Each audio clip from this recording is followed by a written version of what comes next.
Test, test, test. All right, we're in the game.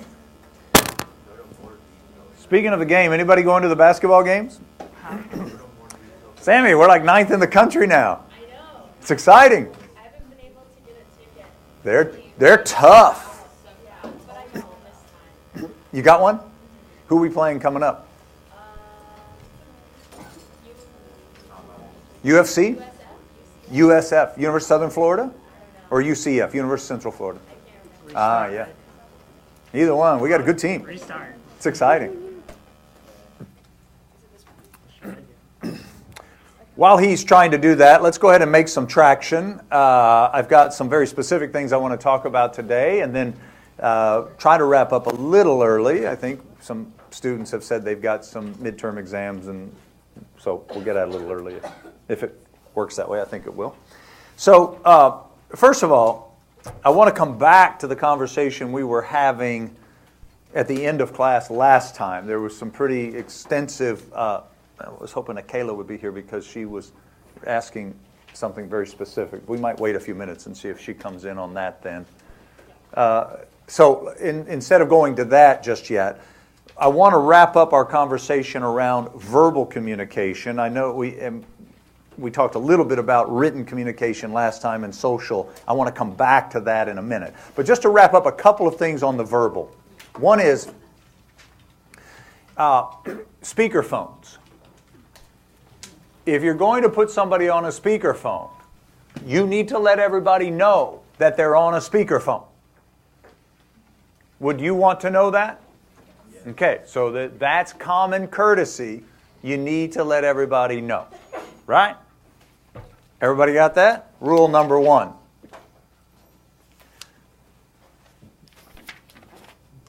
How do you handle a wrong number? If you are calling somebody and you get the wrong number, what do you say? Hey, you apologize, right? I'm terribly sorry to take up your time. And then don't call that same number back. Okay? And how many of you butt dial people repeatedly? All right. Try to avoid that too. All right? Now, if somebody calls you at the wrong number, and it's obviously the wrong number, how do you manage that? Kindly. Just kindly. It happens to everybody. Just say, I'm afraid you have the wrong number. I'm not sure this is the person intended. Right? So just do that. All right. So those are just things I want to make sure we're clear on. Let's talk about email. When you put something in caps, you guys do this and then we'll come back. Never mind. Back to it. Okay, email. I send you a note, and it's all in caps. What am I doing? I'm screaming. I'm yelling. Don't use all caps. Never use all caps in the workplace, no matter how angry you are. If you want to do it with your significant other, that's up to you. I'm going to tell you, it's not a healthy way to communicate regardless. Everybody interprets it that way. Do not put anything in all caps. It will alienate you from the rest of the team. Okay? Now, what about emojis? I love emojis. And I use them in my professional life.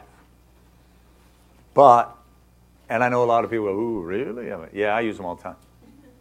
I like them. But I'm at a point in my career where if somebody gets offended by it, well, they can tell me and I can change. But so far, everybody seems to like it. But for you, I would encourage you to not use emojis until you get established. Is that fair? And how many of you agree with that sentiment?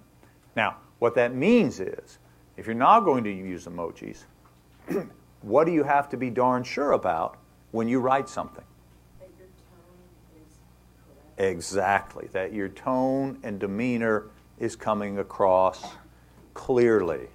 And so sometimes you have to write more than you would normally speak in order to be clear, right? And you have to make it clear That, look, I'm not being critical or I'm not upset about this. I just want to make sure we're both on the same page. Do you see? You have to be willing to go that extra mile in writing that you can't demonstrate with your voice inflection. Punctuation becomes crucial. Commas, periods, question marks. You have to punctuate things properly.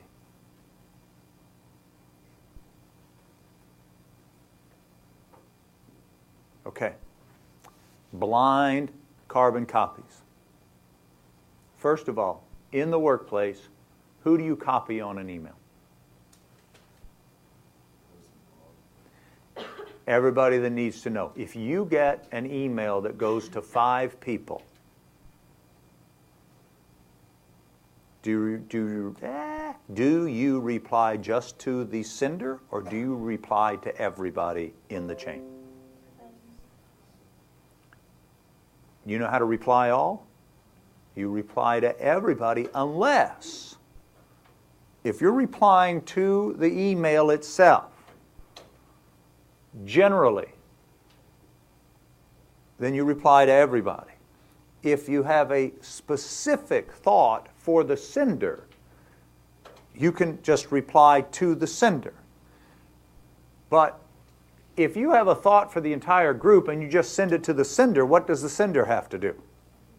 They got to turn around and send it back out to everybody. And you're being very inconsiderate when you do that. So if you're in part of an email chain, you send it back to everybody if it's relevant to the entire group, right? You have to make that decision. Now, what about blind carbon copies? Sammy says, no. I believe the way Sammy does. I don't let anybody on my team use BCC. Everybody understands CC stands for carbon copy? We used to literally have a carbon piece of paper. You guys know that, right? Back in the day, before you were born, if you wanted to create a copy of something in the typewriter, you would put 2 pieces of paper, and in between would be a piece of blue paper we called carbon paper. And when you struck a key on the typewriter, it would, because of the backing of the blue carbon paper, it would show up black typically on the original, and then it would be blue on the second piece of paper, right? When you struck the key. The carbon paper would, so we call it a carbon copy, so CC, right? BCC is blind copy, right? You're not going to show up. If I BCC Jenny, it's not going to, and to a note I'm sending to Monica, Monica's not going to know that I sent the note, that I copied Jennifer on the note. So she's in the dark. She's blind. If you work for an organization that relies on blind carbon copy, you need to ask yourself why. Because it's an organization that doesn't trust, and it's an organization that's transparent. So I would encourage you to avoid blind carbon copy, or if you feel like you must do it, then ask yourself why. Now here's the next piece of the puzzle. I don't use blind carbon copies, so I don't pay attention when people BCC me. So if people BCC me, I'm more than likely going to reply to all. So when I reply to all, what happens? Everybody knows that the sender BCC'd me. And that puts them in an awkward space. But I tell people, don't BCC me. If you got something to say, put it out there. And that forces people to think differently about what they're going to say in their message. If you're going to write a message that you don't think everybody should see, you really need to ask yourself, why are you writing this message? Okay? You don't want to get caught up in political intrigue in your workplace. Try to avoid that. Everybody get that? All right. We're going to come back to email in just a moment. But I want to... No, that's all right. Let's finish email.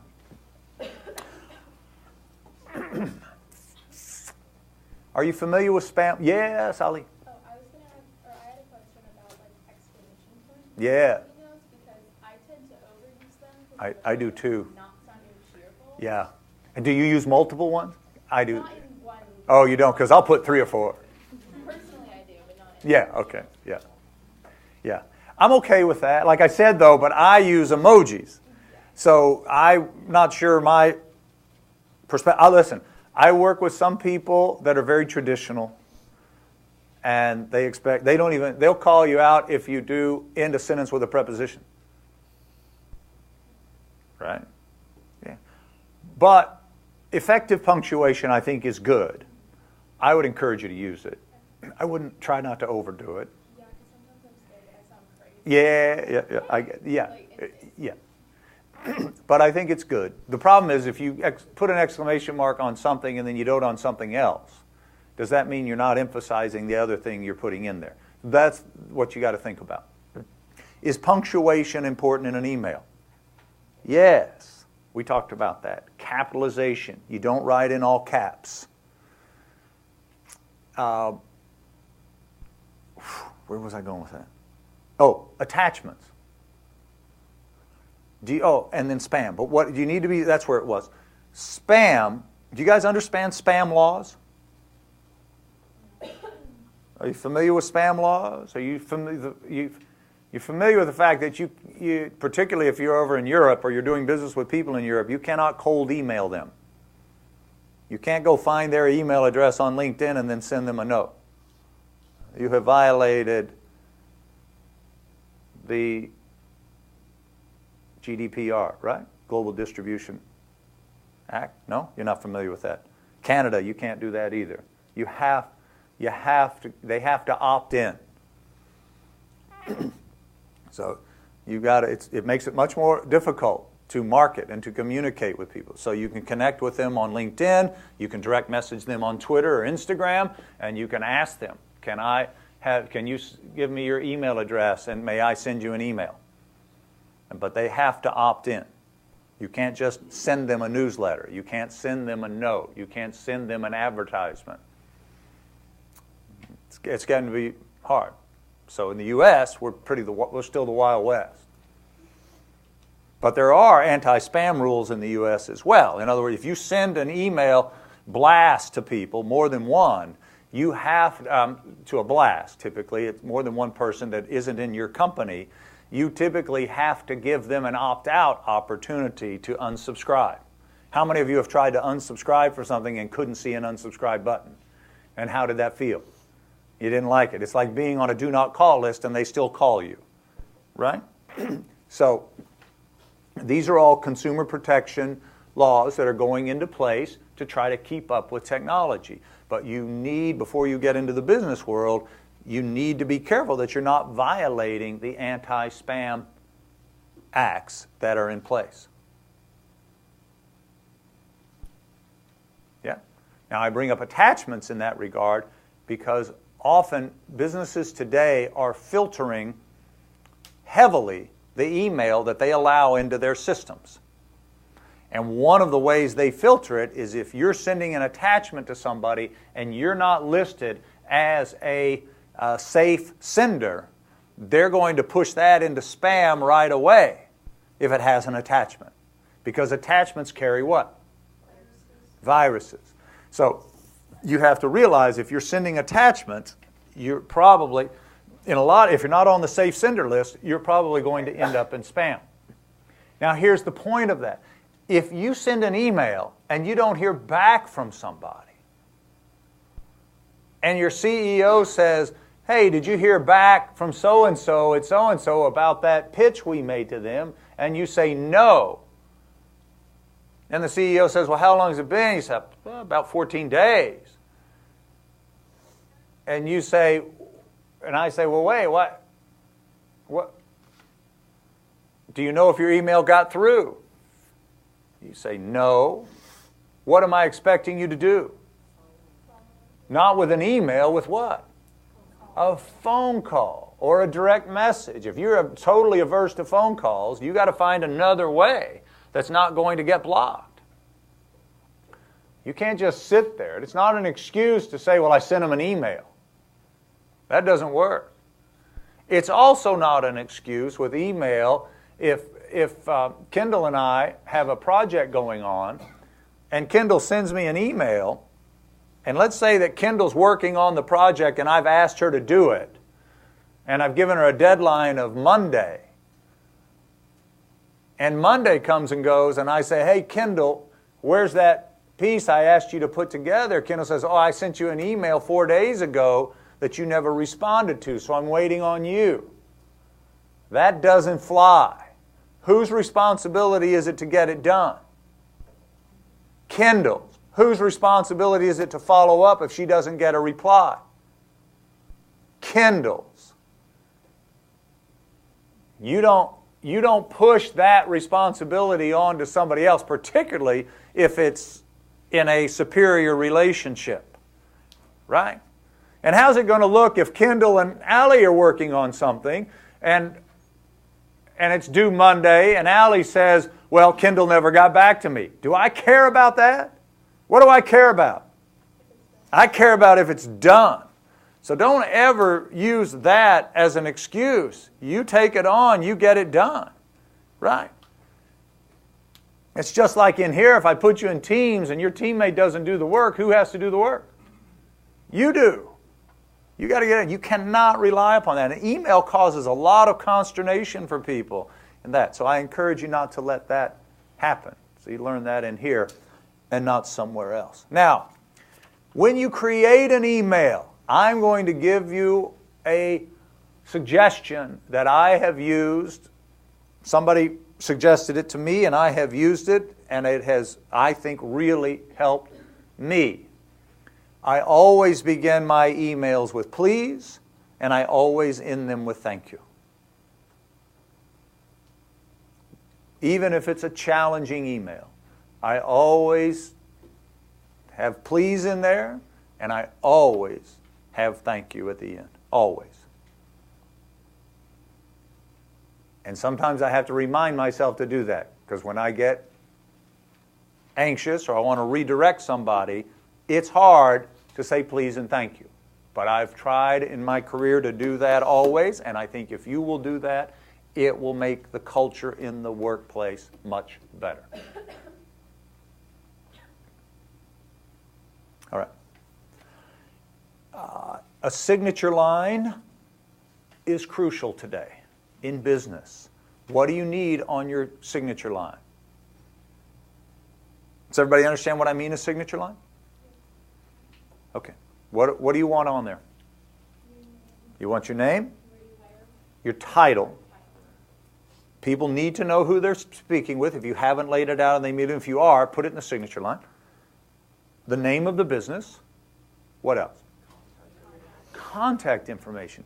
Email and phone number. But you said, well, wait, I have my email up top. It may not be the same. You may have another email that you prefer. If you do, you need to spell that out in the note. But you please use the email in the contact, or I've copied my other email. Right. But make sure that you put your phone number in there as well as your email, unless you're with a company that doesn't share phone numbers, which I can't stand. I don't do business with people. People ask me for my phone number, they damn well better give me theirs. Some of these companies say, we don't give our phone numbers out, then we're not doing business together. You ask me for something, you better be prepared to give it back. And if more people did that, the world would be a better place.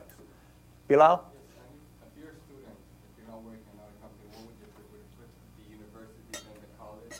And when you graduate, then contact you? I think that's good information. Anybody else have another suggestion for that? Because it is different, but I think it's important that you demonstrate. Yeah, you demonstrate to people. Conrad in Hilton College, and I'd get it right. I'd take the time to get it right. Conrad in, period, Hilton College of Hotel and Restaurant Management, University of Houston. Right? And then I put my email and my phone number, especially if I'm looking for a job or I'm sending cover letters, notes that way, or communicating with people, I would want that. Yeah. Today, I'm not sure you need to put your snail mail addresses in anything. We do sometimes, but sometimes we don't. But we also put our social buttons in our signature line to make it easy for people if they want to follow us on Twitter or they want to look at our LinkedIn profiles. Right, we'll add that, all of our buttons at the bottom under our signature line. Now, the other thing we add in business is, depending on the business you're in, you might add a disclaimer. You might add or a confidentiality notice. Or it may read something like this. If I sent it to Anne Marie, I would say something like, this email is intended for the recipient.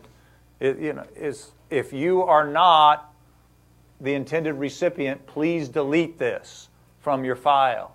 Right? Now, I'm asking them to do it. The odds of them actually doing it are, but you're telling them that they can't use it, they can't go on with it, not to distribute it, right? And you'll see those types of disclaimers. You'll go to work for businesses that will have those disclaimers, and you need to understand what they are, and they are important. So I would encourage you to think about that as well. All right. Yes, Alice. In the case that you have a legal name and a preferred name, would it be more professional to put your legal name or both? Alice says, wait, if there's a legal name and a preferred name, which name do you use? What do you think? Who says legal? I think we have a split opinion here, Alice. Who says preferred? Most people can't pronounce my legal name. They can't pronounce your legal name. I'm a little torn by that. I would suggest both. What I've seen sometimes is I will see the legal name, and then in quotes, I'll see the preferred name in the middle, and then the last name. I found that to be it's helpful too, quite frankly, for me.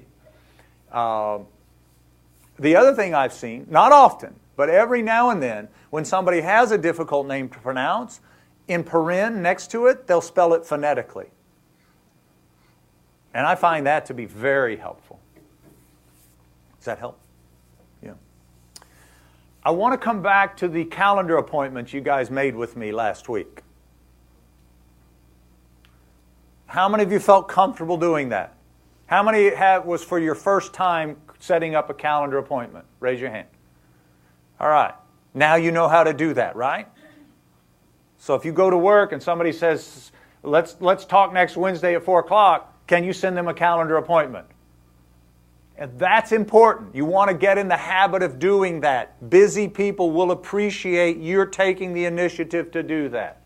You know how to do that now. You know the information.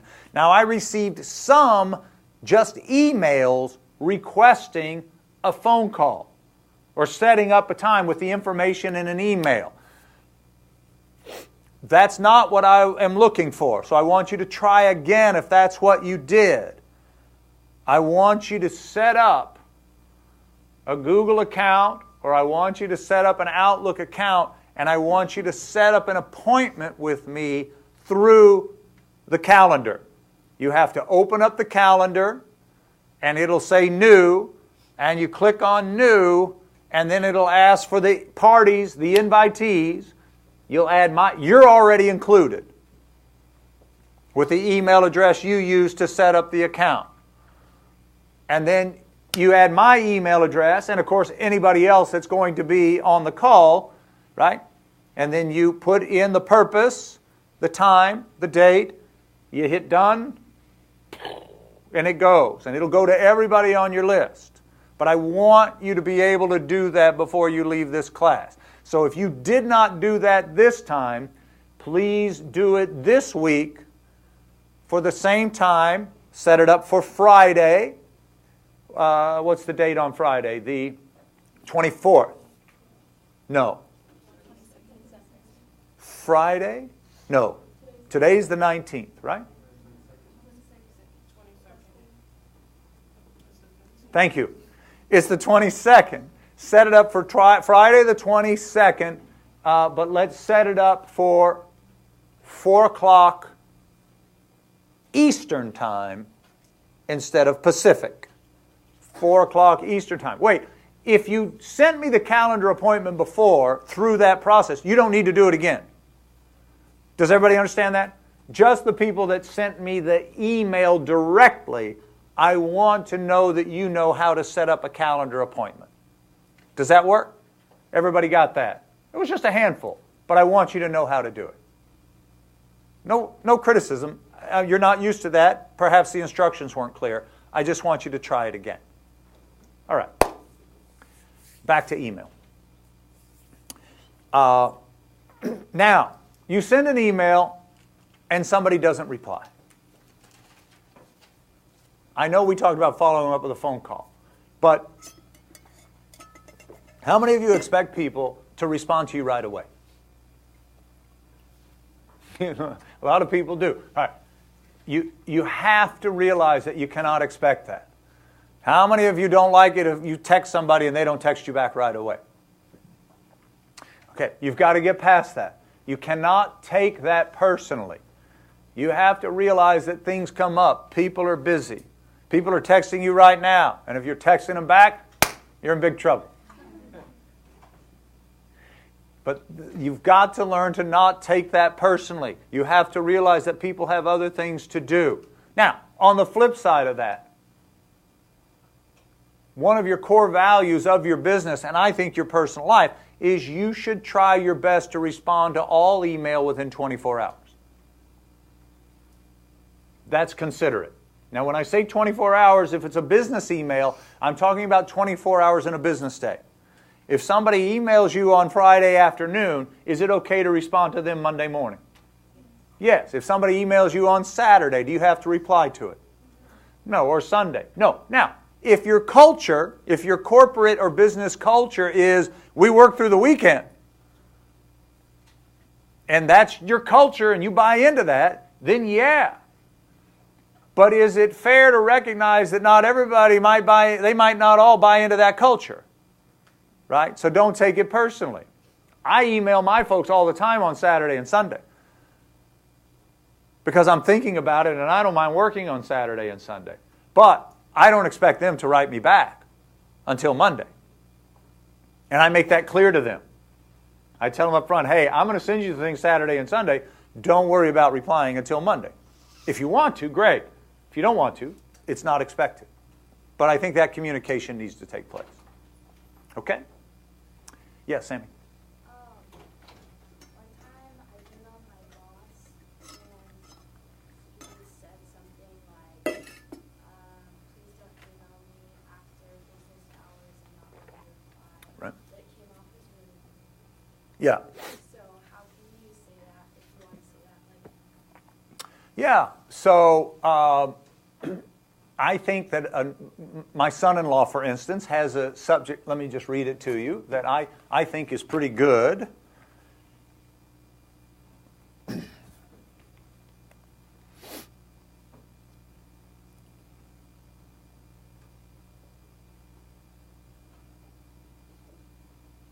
He said, oh, it's loading. How did that happen? Am I not connected? You guys connected in here?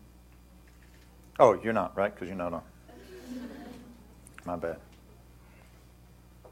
Huh. Oh, there it goes. Well, he's changed it.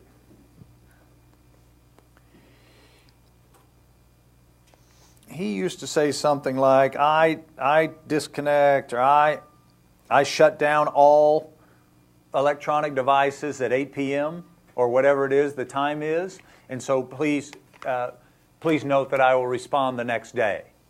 That's what he does. And I think people appreciate the fact, because he's up at 4 in the morning with the work that he does, and so he goes to bed at like 8:30 or 9, and he just says, I'm not to expect it. But I think it's a good thing to set people's expectations. Are you familiar with out of office reply? Yeah, is that what you're going to, Ellie? Yeah, those are helpful too. If you're going to be out of the office, you can set it up automatically to give an auto reply that says, hey, I'm out of the office until so-and-so. I don't have access to email. Please note, I will respond when I return. Or, and you should always add another person in the event something is urgent, right? That's a very kind way to do it. It's Hannah. Sorry, I can't see it. I don't think it's appropriate for her manager to respond in that way Yeah. And I'm receiving emails all day long, but I'll get back to them when it's appropriate Yeah. within 24 hours. Mhm. You don't have to say, don't email me. Mhm. I mean, that's part of their responsibility. I think that's a fair point. I think that, it's different perspectives about different work environments and different cultures. Yeah. I think Sammy's question was, if you wanted to say something like that, Right. how could you say it? I agree with you completely. I don't think that was very nice. Sammy, you kind of took it that way, right? Yeah. Yeah. It's a little arrogant, I think, came across. But look, everybody, that's why he may have meant it in the nicest way. You don't think so? You don't give him that benefit of the doubt? You're going to judge him? Sammy, come on. Look, responsibility does strange things to people. Don't forget that. You will all have much more responsibility on your plate in the future. When you're responsible for people and money, it can make an impact on your behavior. So be careful. Don't judge too harshly. Yeah. Okay. Wait, there was one other thing. Oh, subject lines. Oh my gosh. Listen up. Subject lines are crucial. You guys right now, it's not a big deal to you. But I get about 300 emails a day,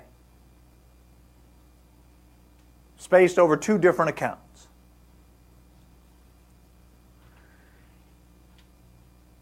So for me to reply and respond, right, I can't do it all right at one time, right?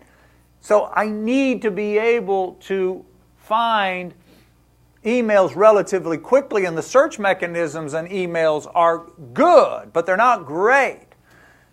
But if you give me an irrelevant subject line, it makes my job 10 times as hard to locate it. And the worst is when I send you something, let's say I send you something about this class, 2397, and I put in the subject line, 2397 presentation assignment, right? And I send you a note about that. And then Carly writes me back and says, got it, by the way, in 4353, I'm going to be absent on this day. And then she's absent and she comes back and she says, hey, I said, hey, Carly, where were you? She goes, well, I sent you that note. And I go, really? I go, I can't find it, because what am I looking for?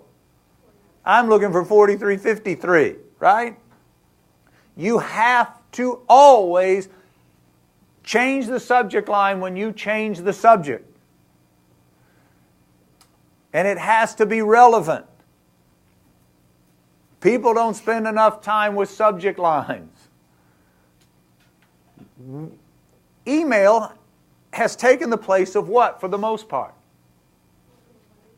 Letters and filing cabinets. If you just throw a bunch of stuff into a filing cabinet, can you find it when you need it? Do you organize files? You title them. You put a tab on the top that helps you find things, right? Subject lines with email are the exact, they're your file tabs. And then, you can establish subfolders for particular projects and topics. Do you know how to do that? Okay. Because look, you have to be able to manage email today to be successful in business and to manage lots of people. You have to flag emails that you haven't gotten to, that are important, that you want to come back to.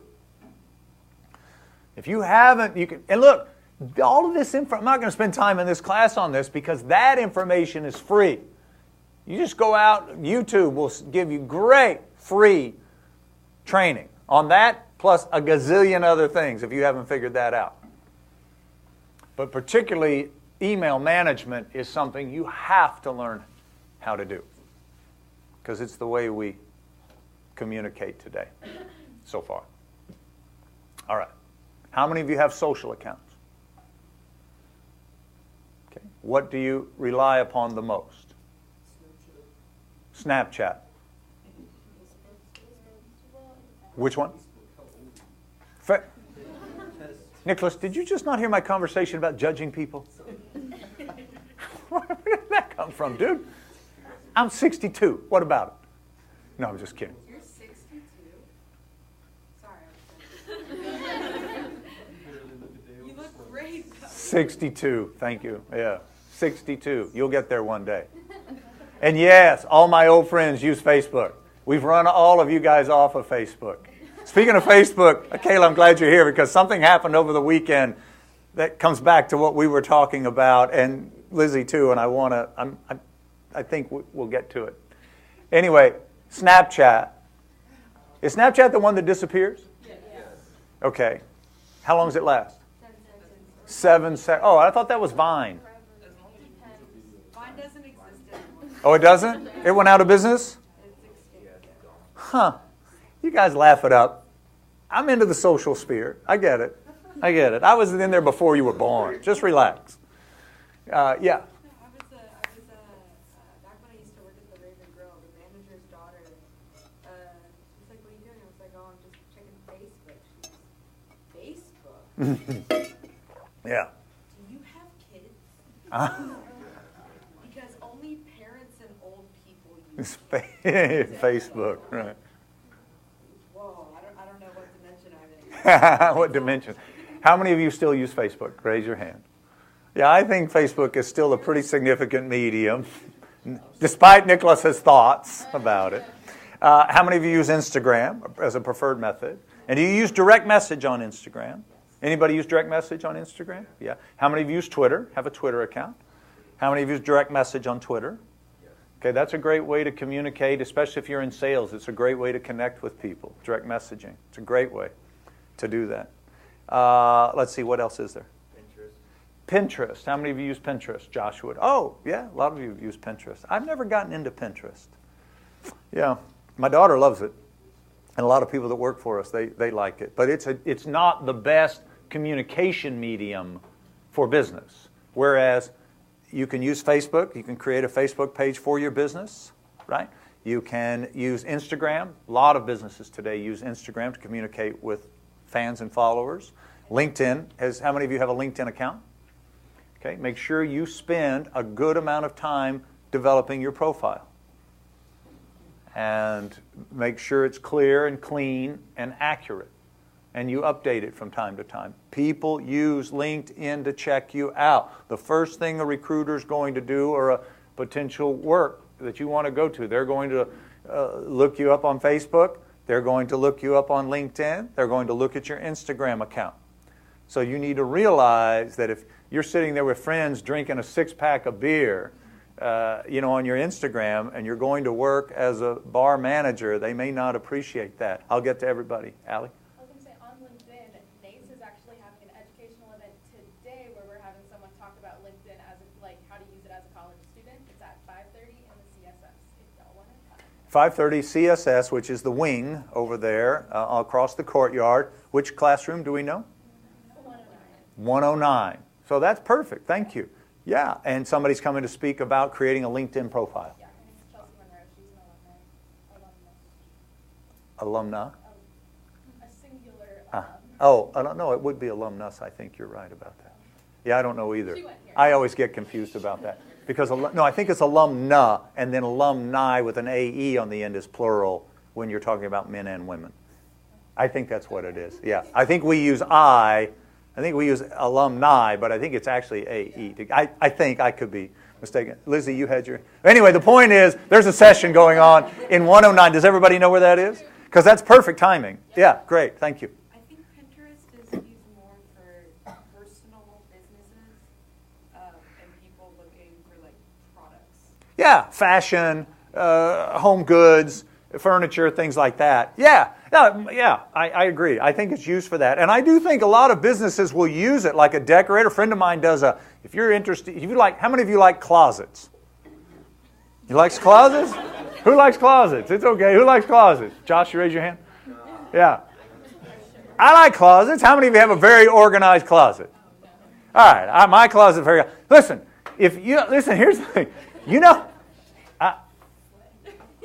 One of the things I've learned in life is you can tell a lot by somebody by looking in their Tupperware drawer.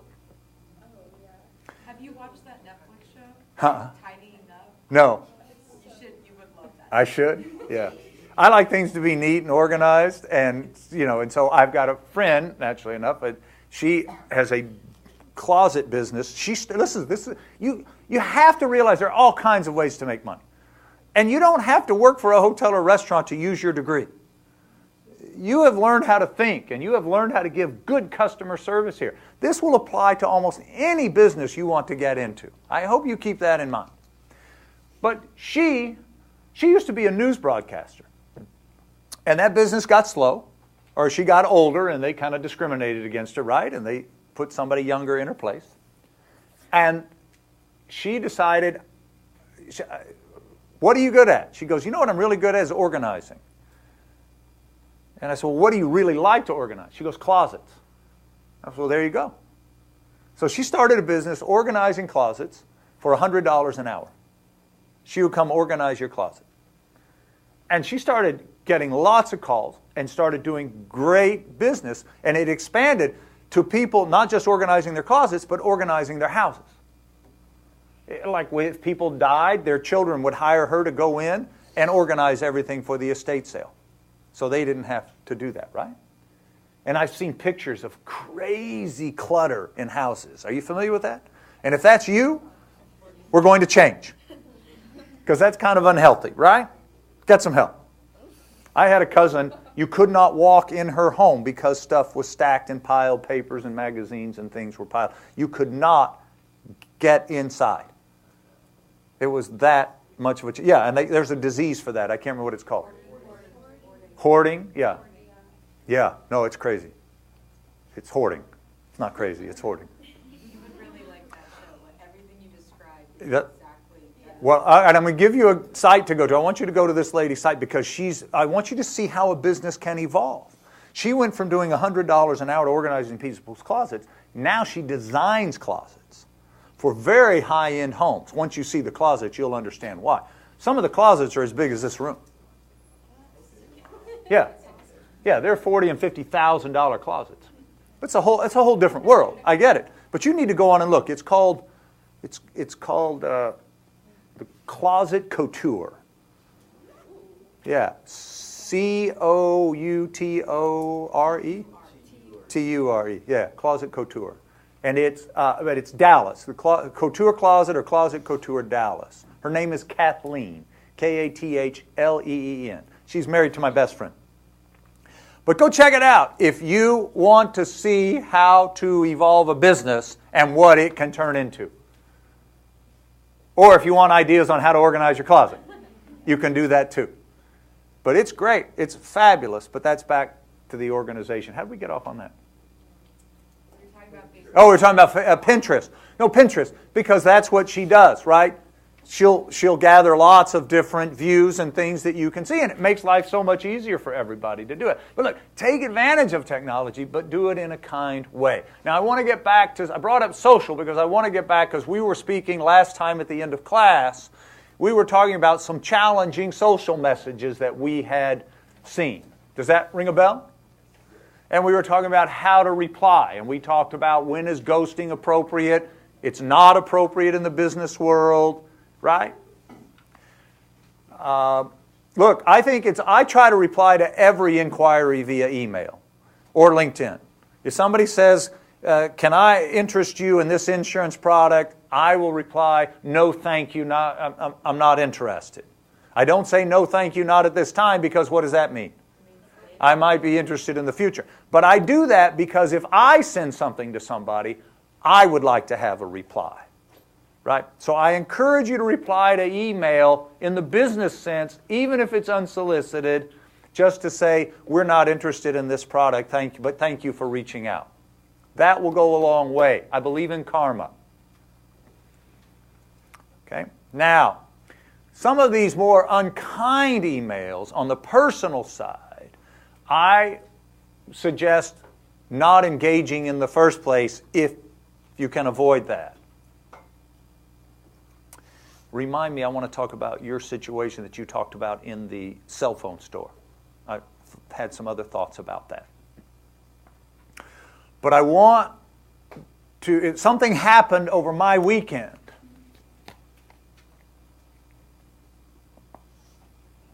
And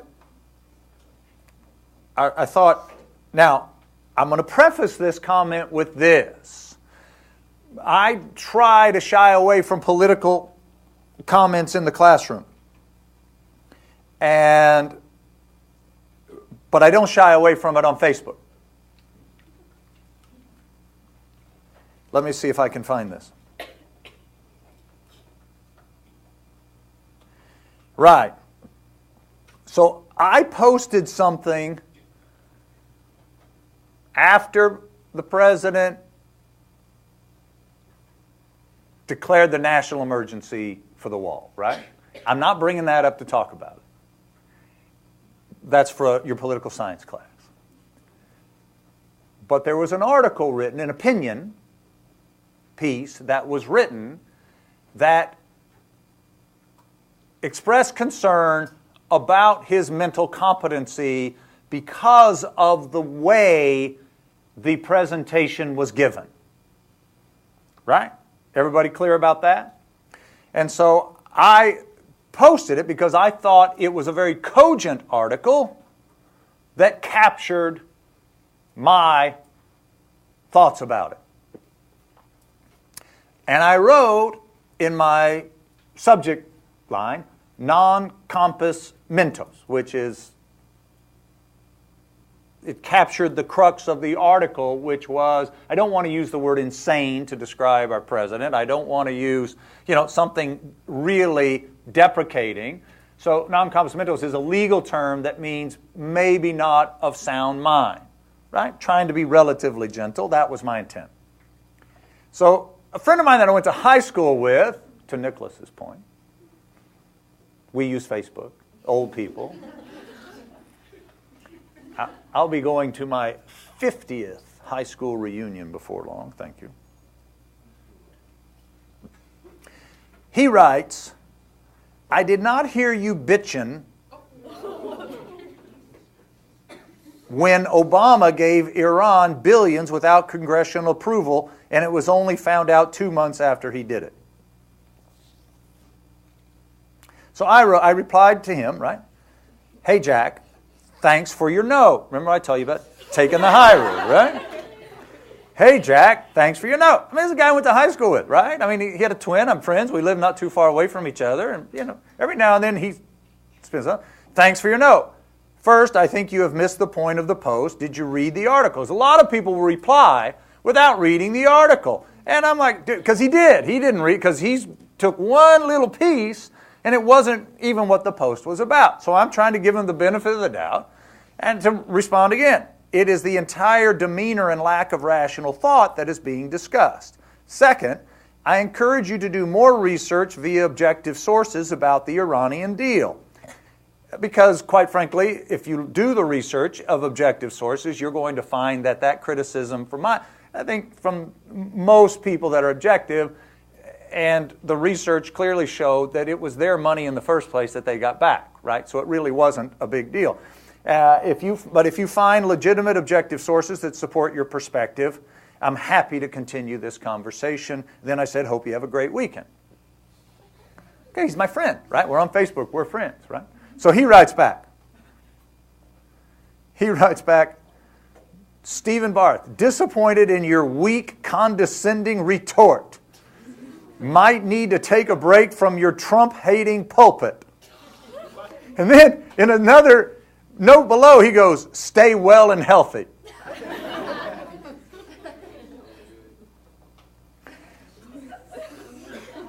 So, first of all, what do you think about that? Kayla? Okay, so when you responded to him the first time, after you people feel like he knows he's wrong now, Like he's like, dang, I did read it. And I don't have any sources, so now I gotta respond though. Yeah. And that's what his response was. I feel the same way about it. Here's what you have to realize, and we see it in the law all the time, and we're seeing it more and more in politics. If you don't have facts and you don't have the law on your side, you typically attack people because that's all you have left, right? I'd encourage you not to do that, but that's what we're seeing, and we're seeing it demonstrated a lot in the universe today. But what do I do now? That's the key point. Lizzie, what do we do now? He said those things, unkind.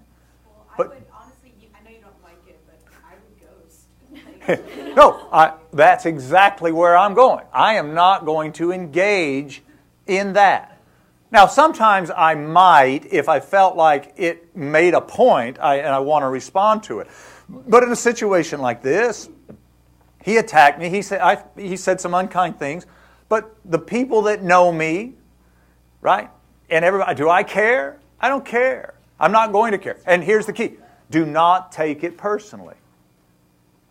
What if you were in a meeting and, like, for some reason, about work politics came up? and Yeah.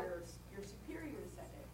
You can't really ghost that, can you? No, you can't ghost that. But that's different in the workplace. We're talking about social, personal things now because you said you were getting some unkind things. Like, have you guys ever seen this? What's that thing called where you guys, I'm not going to ask you how many of you are on Tinder, but how many of you have seen those things where people take screenshots of things that people say? There's some horrible, horrible things. I mean, how many of you every now and then want to reach through the phone and grab somebody by the neck and go, all right, dude, you no good. Right? But you can't let that happen, right? You can't take it personally. You've got to realize that if you're in that medium, that's I'm not saying it's right. I'm not defending it. I'm saying you have to learn to not take it personally. That's what's in your control. Can you control anything that anybody else says? No. What can you control? How you respond and what you react to. If you take the leadership course with me, we'll talk a lot about emotional intelligence. The others may as well. I just know we happen to spend a couple of days on it. Lizzie. So just to close this, my response is nothing. I'm not going to say anything. And just let it lay. I'm not out to embarrass him. I'm not out to be right. I'm not trying to attack him. Remember, in conflict, it's not about being right and wrong. It's about meeting the needs of everybody involved. He clearly needed to get something off his chest. He doesn't like what I post. That's okay with me. Lizzie, and then I'll get to okay. Do you think that he was being really condescending and sarcastic when he said, hope you're well and healthy? Well, I think my perspective when I thought about it was that he was trying to echo what I did. I honestly was sincerely saying, but he took it in a condescending way. There's nothing. Remember we talked about, it's not what I say, it's how the message is received. So clearly he said that. So if I were going to respond to that, I would say something like, Jack, I'm really sorry that you took that as I was being condescending. It was not my intent, right? I really was trying to, establish the fact that if we can talk about the same thing, I'm happy to have the conversation. But you understand trolling, right?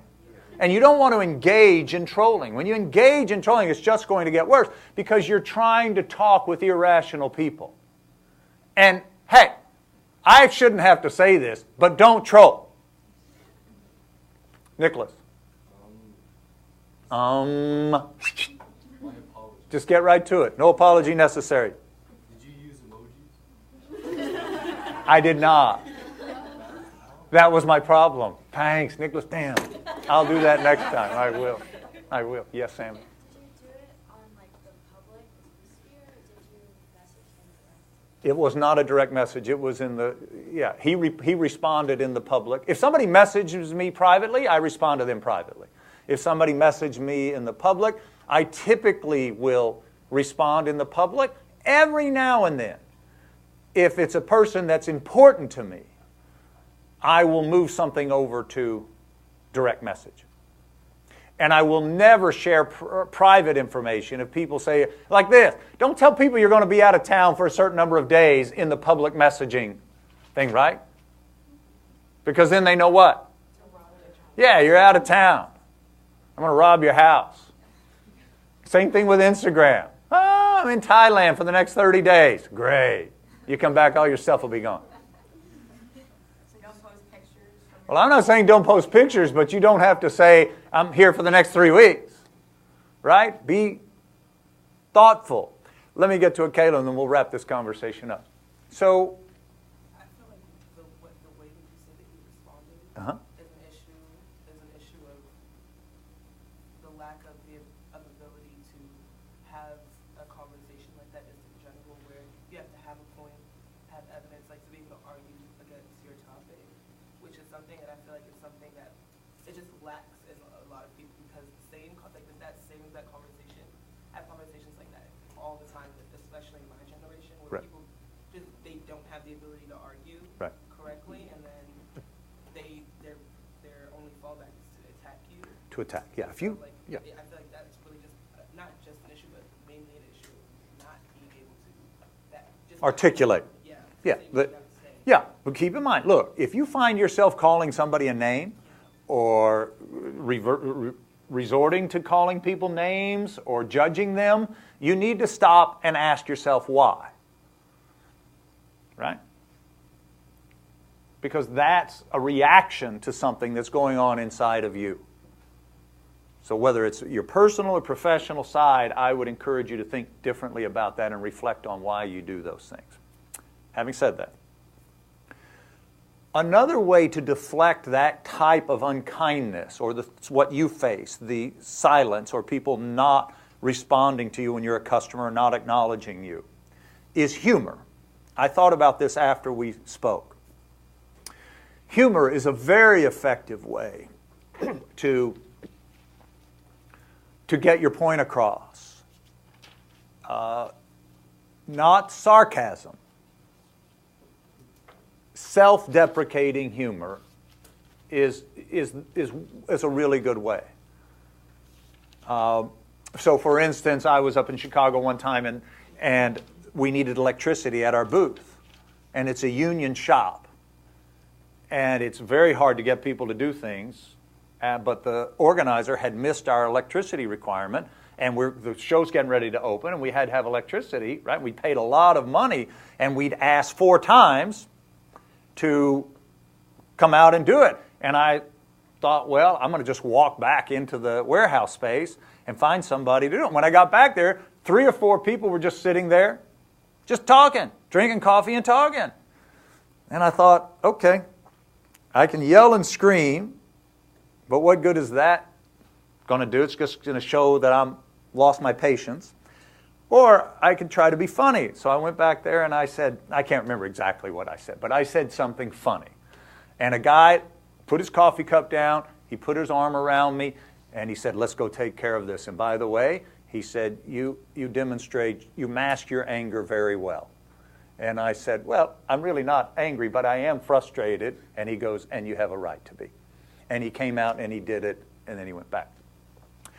In my lifetime, I can share with you, when I've transitioned from anger to humor, it has served me well. I can't honestly think of a time that anger has served me well. And trust me when I tell you, I've had my moments. So I just wanted to bring that up to you. The last piece I wanted to share with you is, how many of you have been in a situation where you felt like you were being ignored? Okay, and we feel that way with email, or we feel that way with text, right? We're not getting that immediate stimuli or that response. Here's the thing I want you to hear. Just like I said to them, Michaela, with the social, that they expect the response, you can't take that personally. You can't take that personally in the business. When you do, look, let's say they're doing it intentionally. Odds are they're not. They've just been poorly trained. Now, I'm not saying people don't intentionally ignore people. I know they do, and I hate it.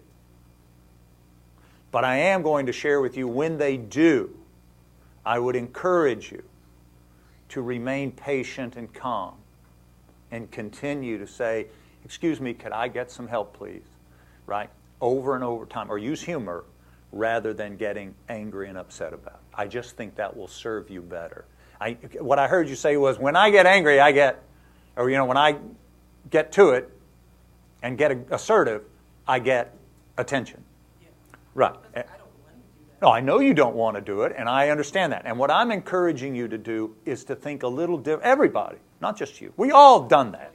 Yeah, to think a little differently about that and continue to stay on the peace and high road. And I'll give you who I think about when I have those moments. I try to put it in my mind is to think about Martin Luther King.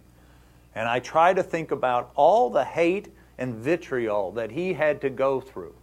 And he continued to remain calm. And he saved his messaging and anger for his speeches and presentations. Right? So I encourage everybody to think about that as an example. Gandhi is another person. You think about, you know what? Colin Kaepernick is a modern example of that as well. If everybody know who I'm talking about? The football player that kneeled? Yep. So I would just encourage you to think a little differently about that. Humor and or continuing to be kind, and I think it will serve you better in your future. Not saying it'll always work. I understand the need for the other. All right. Listen, we are not having class on Thursday. But my expectation is that everybody in this class is going to career fair. Got it? Spencer, we have a way to track that. Yes, I'll just sign it. Everybody good with that? Okay, hold on one second.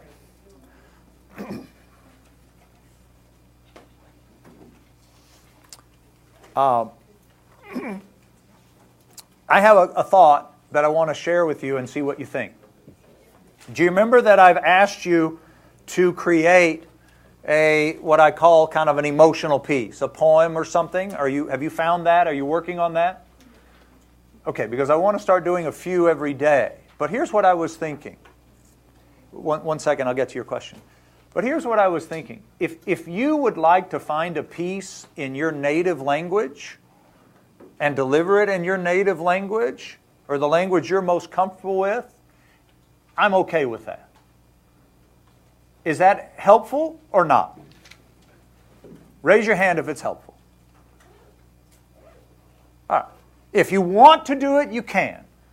How's that? If you don't want to do it, if you prefer English and practice that, I get that too. I just thought the emotional piece might be easier to deliver in a language that you're more comfortable with. And I want to give you that opportunity to practice that if you think so. Somebody had a question. Yes, ma'am.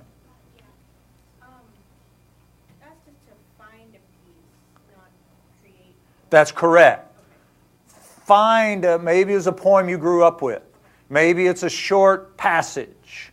I mentioned, I think, the Gettysburg Address in here. But it doesn't have to be anything. It could be a song that you like. But I don't want you to sing it. Well, that's interesting. When you start reciting the lyrics, you typically will go into the song, right? Yeah, what if it's more emotional than music? If you do sing it. No, I want you to speak it. I want you to speak it for sure. But listen, as I mentioned to you at the beginning, I honestly wish I didn't say this, but I told you this is the first time we've done this class in this college, and I've been tasked with doing it, and I'm trying to learn as I go. I feel like we're learning. Is that fair? Right? All right. So, and I may get Spencer to do a midterm evaluation, just so we can kind of get some thoughts about how we're doing. But one of the things we're not doing, and this is where I was going, is I wish this course were pass-fail. Because I don't want to grade people on presentation skills, because I don't think that's fair. Having said that, I'm still trying to figure out the best way to assess grades. Now, you have attendance, you have posts, right? They're important. You have your presentation template, the piece that you turned into me, that's good. And you did your presentations, but I'm not grading you on your presentation style. Like I said, I don't think that's fair. Everybody did it? Good. And we're going to do more. Having said that, I do need to be able to assess some performance because the university is going to make me do that. So, what I'd like for everybody to do is to send me an email using the guidelines that we talked about today. Right?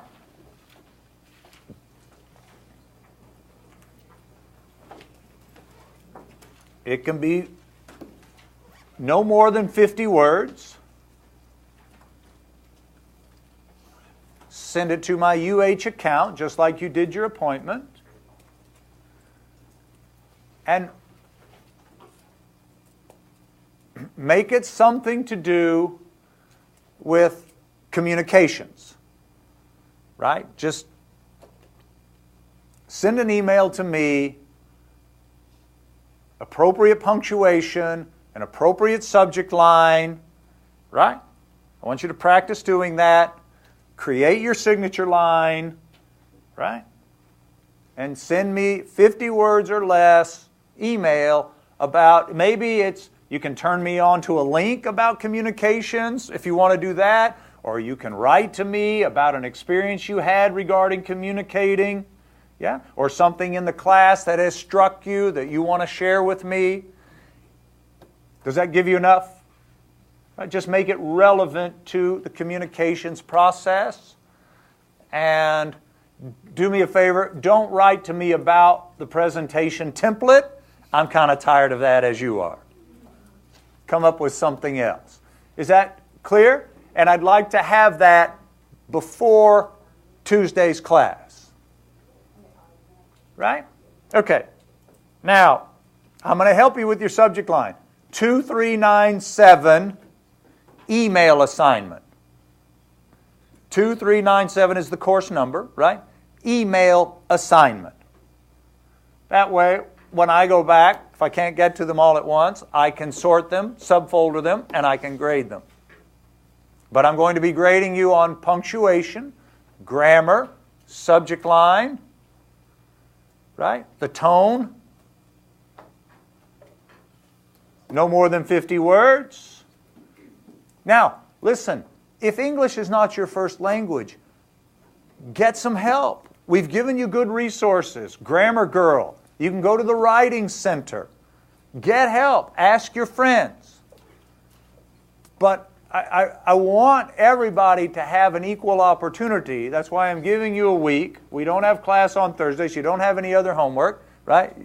But spend some time with this and practice it. No all caps. Don't scream at me. But think about it. Go online and look for effective email writing tips. Be curious. There's good information out there about this stuff. Go find it. I promised Alice we'd end early. Sorry, let's get out of here.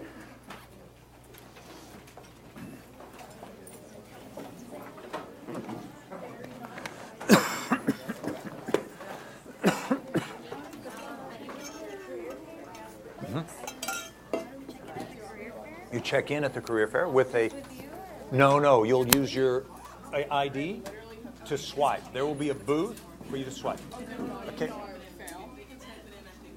Oh, okay. If you don't have your card, they can type it in. But it's easier if you have your ID. Okay, I have it. Okay. Yeah, you can do that if you want. Yeah. Okay. Hi, Sam. How's everything?